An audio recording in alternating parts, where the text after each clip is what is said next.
Welcome back to We Talk Creepy, and we are going to be getting into our fourth story. It's called House Sitting. I see that we've got a couple more views on our channel. Super excited about that. A couple more subscribers. Super excited about that.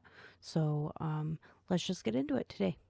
Have you ever wondered who takes care of your house while you're away on vacation if you don't have family that lives close enough and you have some friends, but you don't want your key passed around between six of them while you're away? Think about it. You and your wife are going on a Caribbean cruise and you're going to be there for a month. But now you have to worry about who's going to take care of your dog and make sure she gets outside to go potty and make sure she's watered and fed. Or who's going to make sure that the mail's being picked up every day? Well, that's where I come in. I am a professional house sitter, and this is what I do for a living. I stay at your house and make sure that things are cleaned and taken care of whilst you and your spouse are away. I know that sounds weird because I'm a stranger and you've never met me, but to do this job professionally, I have to have extensive background checks done on me, and I've been doing this for a very long time. I'm contracted by the travel agency you book your vacation through. I've been sent all over the continental US to stay in people's homes that I have never met. I've been around every type of animal that you can think of, so I can take care of any kind of domestic pet you have.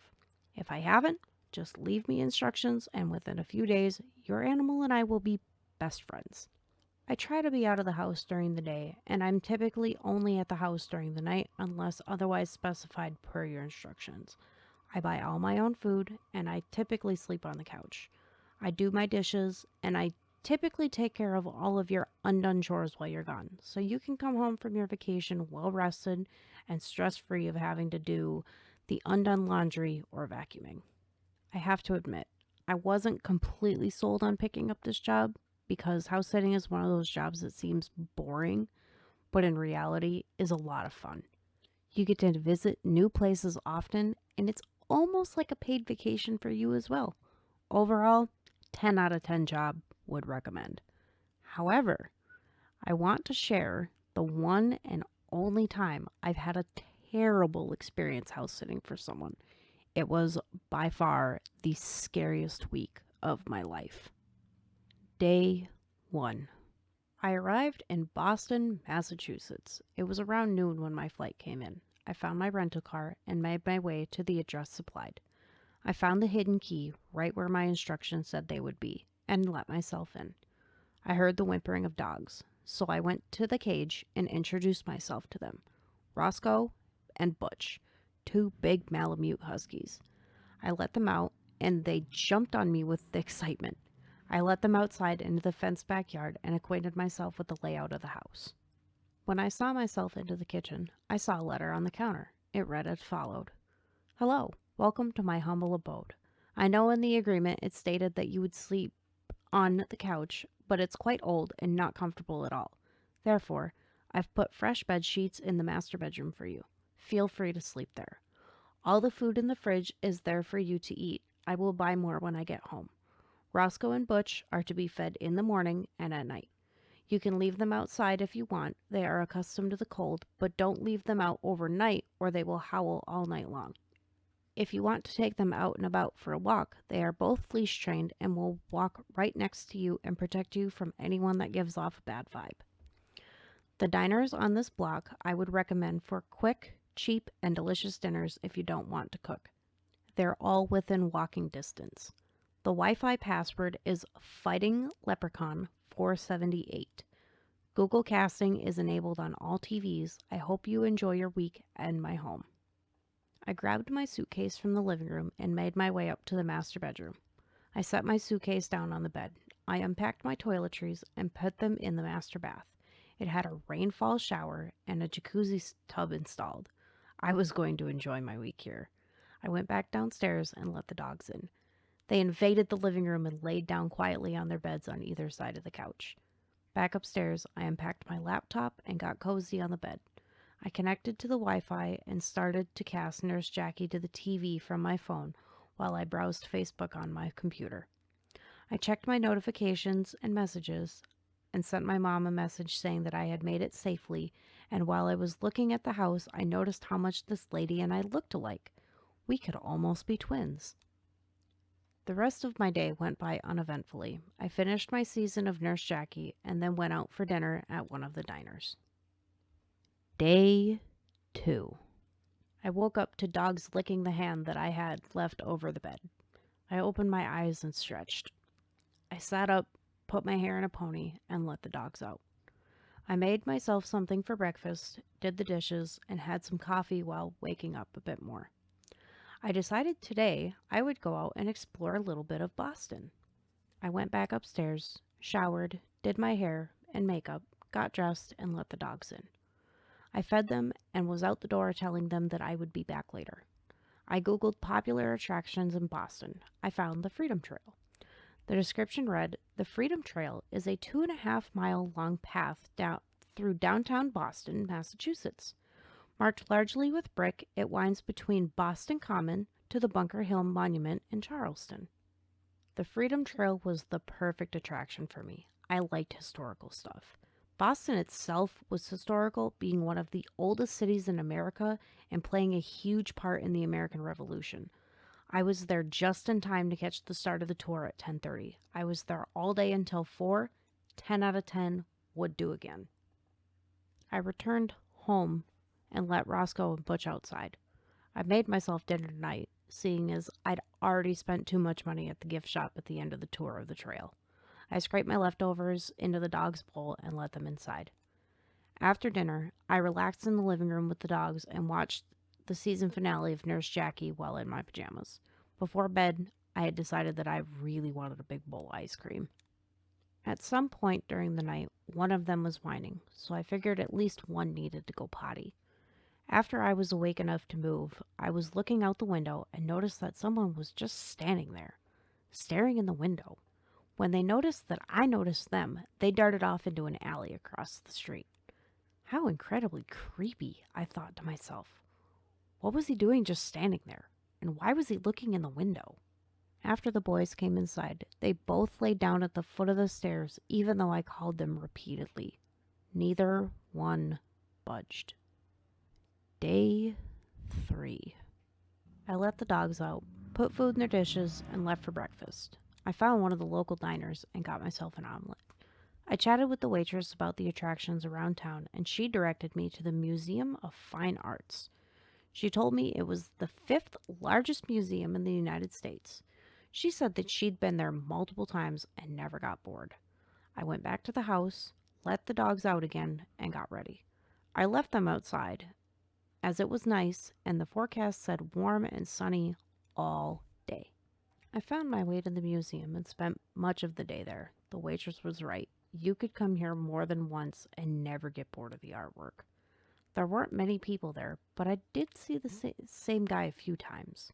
He always shied away from me or turned, acting uninterested when I noticed him, but I would catch him looking at me out of the corner of my eye. When the museum was finally doing their closing sweep, I was talking to one of the guards, and he said he truly enjoyed his job. He liked looking at the art casually and learning about them and the inspirations behind them. Some obvious, and some not so much. I bowed my goodbye to him, and he did the same. When I got to my car, I saw a paper on it. Oh no, a ticket. Did I park in the wrong spot? Great, that's the last thing I need. I picked it up, and it wasn't a ticket at all. It was a note, and it read as follows. "I think you're beautiful. I saw you today and yesterday at the Freedom Trail, but I didn't want to cause you any alarm." Okay, that's sweet, I guess. I wondered if it was the guy that I saw today. I didn't see him on the tour yesterday, though. I went back to the house, let the dogs in, and they were so overly excited to see me. I made myself some dinner again and gave both of them some leftovers that I just couldn't eat. They munched happily on their treat while I vacuumed and straightened up the living room. Then there was a knock on the door. I went to answer it, but no one was there. However, there was a note on the door. "Please call me. I would love to take you on a date." And this time it had a number. 617-999-1232. Okay, double creepy. He knows what I drive, and the house I'm staying at. Should I maybe call the police? I pondered on it for a moment and then resolved that I probably should call. An officer came to the house and took my statement, but I couldn't give them much other than the 2 notes and a vague description of the guy from the museum. They said they would call with any information and left. I had a glass of wine while I sat in the jacuzzi tub and tried to take my mind off of it with some music, but to no avail. I went to bed very uneasy that night. I was startled awake in the middle of the night to one of the dogs barking, then both. I got up to investigate what they were barking at. We went downstairs, and I heard the back door handle rattling, and then it stopped. I looked out the window and watched someone climb the fence and disappear. I let the dogs out, and they sniffed around, but they couldn't catch him. At this point in time, I was unsettled all the way to the deepest part of my core. There is no precise way to tell you how uneasy I was about the situation that was unfolding. I called the cops again, and they showed up almost immediately. While waiting for them, I made myself a pot of coffee. I told them everything. They dusted the back door for prints, but didn't come up with anything. They suggested I take myself and the dogs to a hotel. I explained to them my profession and how I didn't know if the dogs would do well in a hotel as they weren't mine. They told me it was ultimately my decision, but this guy was clearly on a mission. I asked if they could stay and watch until daybreak. They said that they would canvass the block for anything suspicious. However, the likeliness of them finding anyone just wandering the streets at this time of night was highly unlikely. I thanked them and made them some coffee to go. Day 4.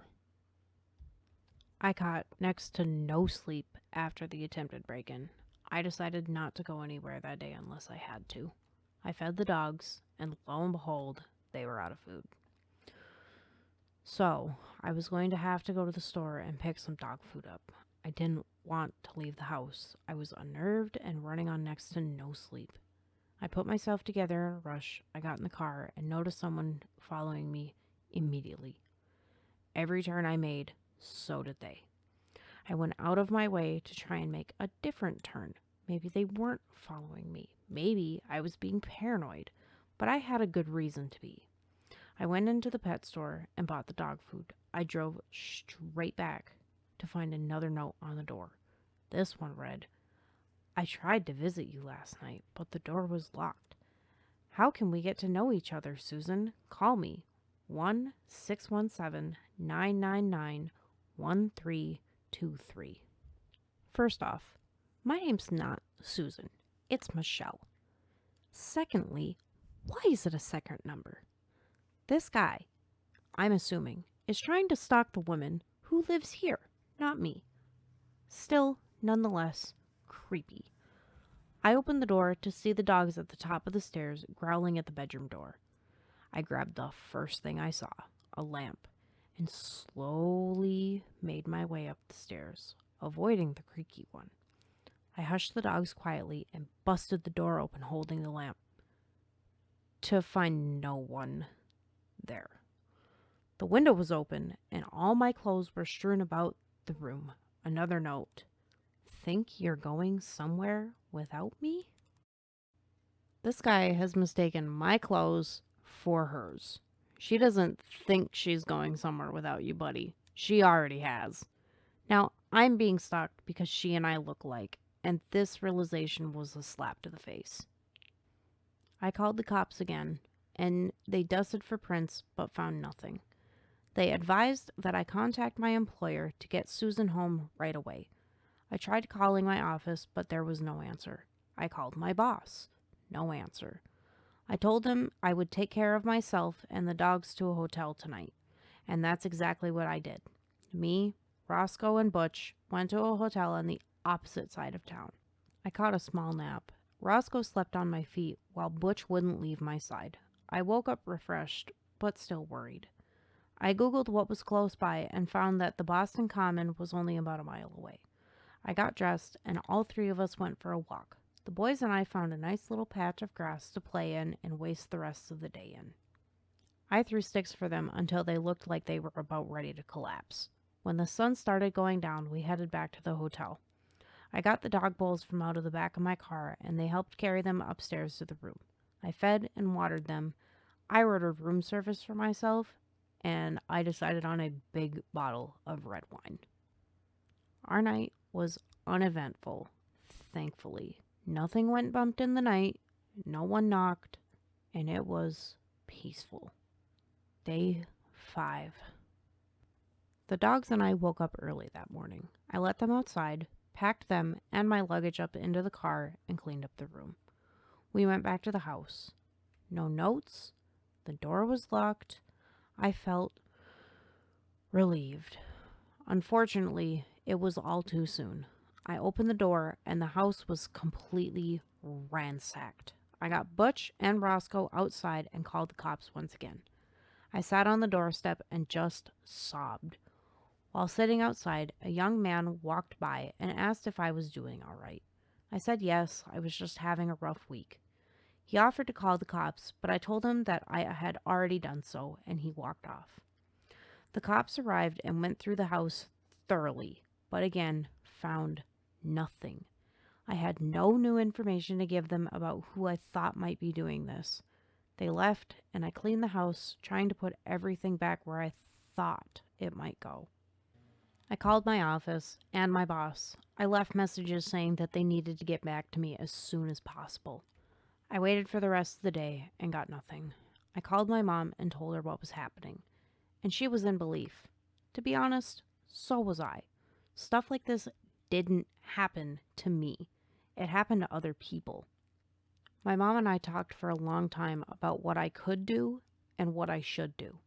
My mom reminded me that I had taken self-defense classes a few years back. I told her that I hadn't really thought about that since I never had to use it. The material was a little foggy, but in a time of crisis, I knew it would come back to me. If there was ever a time to try and remember long-lost skills, now would be the time. My mom's parting words to me were, just remember to kick them where it counts if you get the chance. I hung up the phone feeling a little bit more at ease and chuckling to myself. It was short-lived, however. Someone knocked on the door.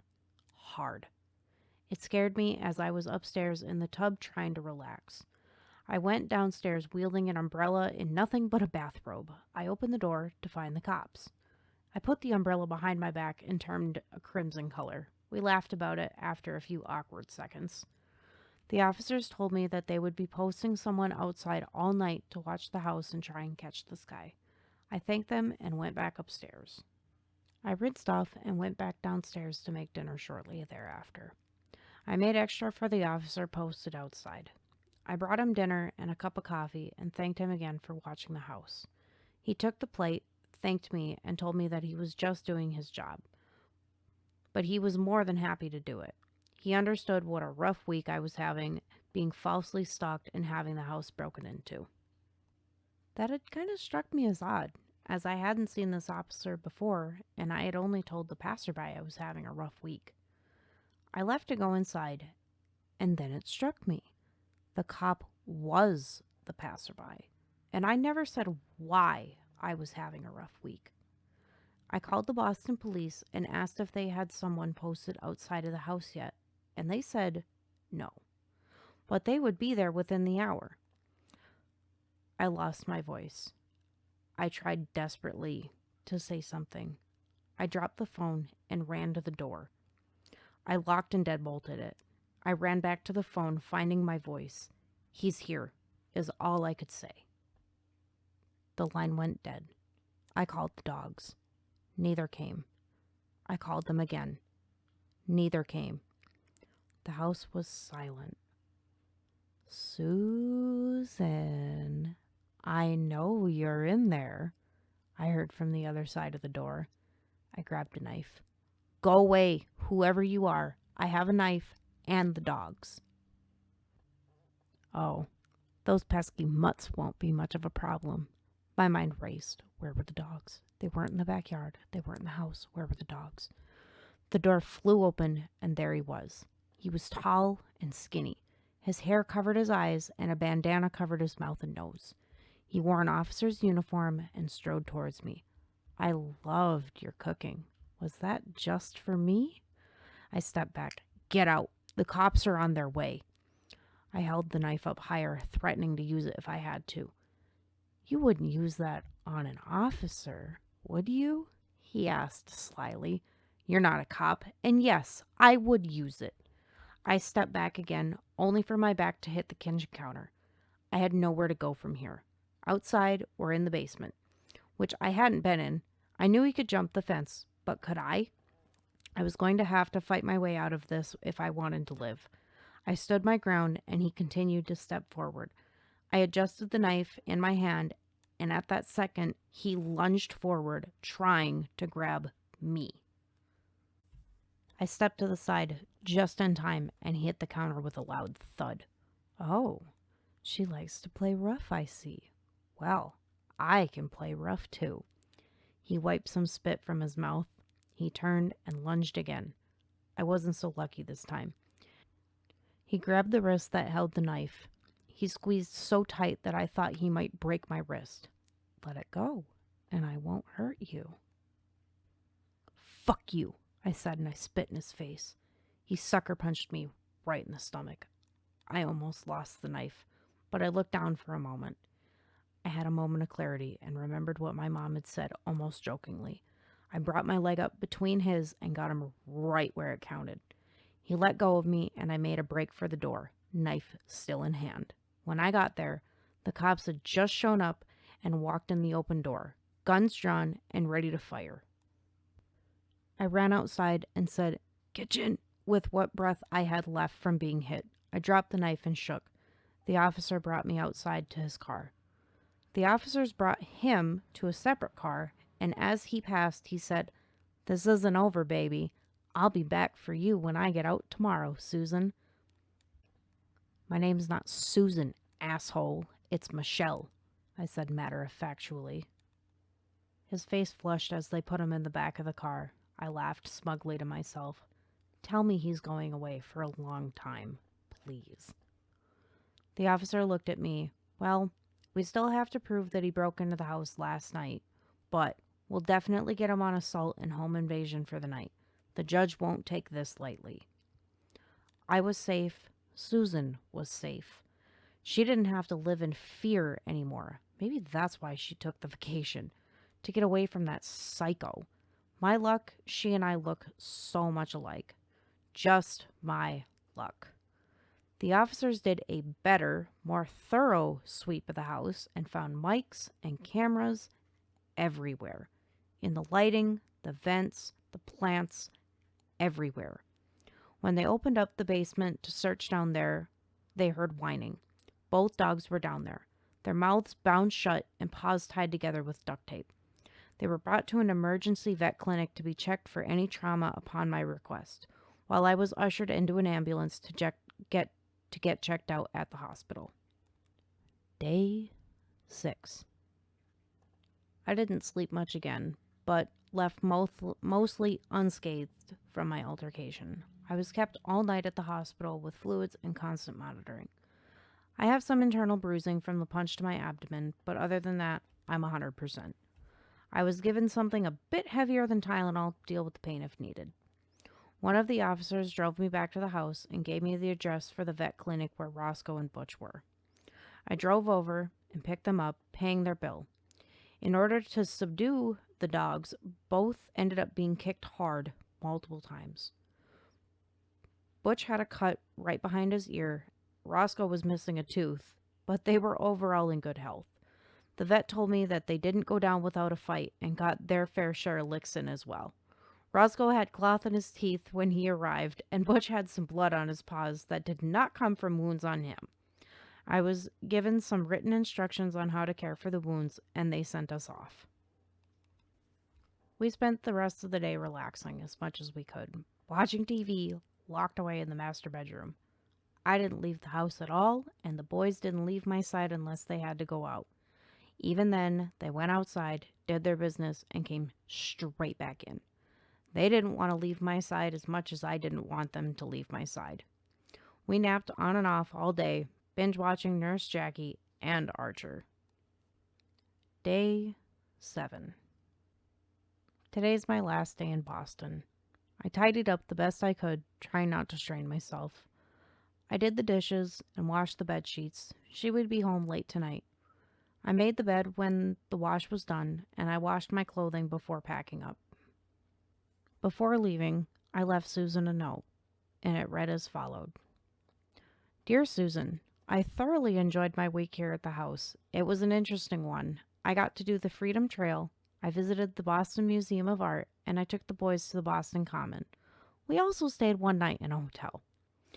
If you're wondering why we went to a hotel one night, well, let me tell you. You had a stalker. He mistook me for you during my stay here. We look very similar. I want you to know that the police found cameras literally everywhere in your house. He had a key to get in the house as well. I don't know if you've had any work done on the house recently, but you should definitely find out where that guy worked and sue them or take some kind of legal action. I'm sorry if things aren't all in the right places. The house got ransacked while we were in the hotel. Your stalker was desperately looking for us while we were gone. I would like to leave you with some peace of mind, though. He is in jail for breaking and entering paired with assault. I know the police are going to run a trace on all the equipment they found in your house, so they'll likely trace it back to him, and he'll go to jail for longer for stalking and invasion of privacy or something like that. If you want, you can contact the local police and they'll give you the full report on it. Butch and Roscoe were fiercely loyal. Butch has a cut behind his ear and Roscoe is missing a tooth, but were otherwise unharmed. I paid the vet bill and I've left behind the instruction for Butch's cut. I'm so sad I have to leave the boys. They are by far my favorite animals I've had the pleasure of spending any time with. If you have any questions, don't hesitate to call my number. It's 1-928-777-6690. I hope you enjoyed your vacation and hope you book with us again.